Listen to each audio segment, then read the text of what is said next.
beteren in de skiersteens, een eindje terrein met het college van Dante Mediel en een besite onder de verbinding. Commissaris van de Kening Arno Brak is in de Waarden.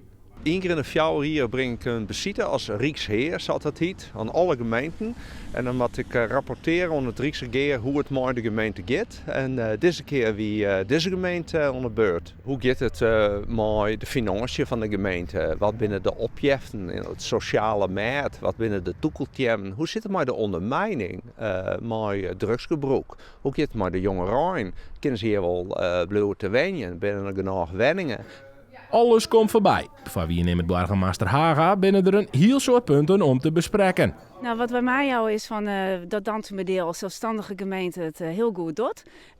Maar dat we ook nog uitdagingen hebben. We moeten echt de organisatie nog op een beter pijl krijgen. Want we zijn maar iets, maar wel heel belangrijk natuurlijk voor onze inwoners. En woningbouw, wij vinden het belangrijk dat er ruimte voor komt. Daar ben we echt heel druk bij. Meestal willen meer woningen.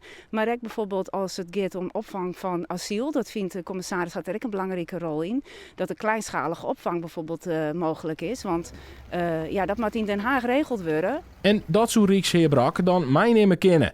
De woorden wie voor de commissaris gastvrij. Ik heb het echt een positieve indruk van alles. Het is leuk om hier te wezen. De mensen werken hut en dat is een goede zaak.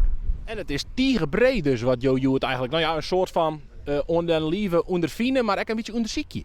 Nou ja, toch het peteer te vieren krijg ik een beetje beter beeld van hoe het rent. Ik had al wel op papier staan van dat rent goed, dat kan nog wat beter.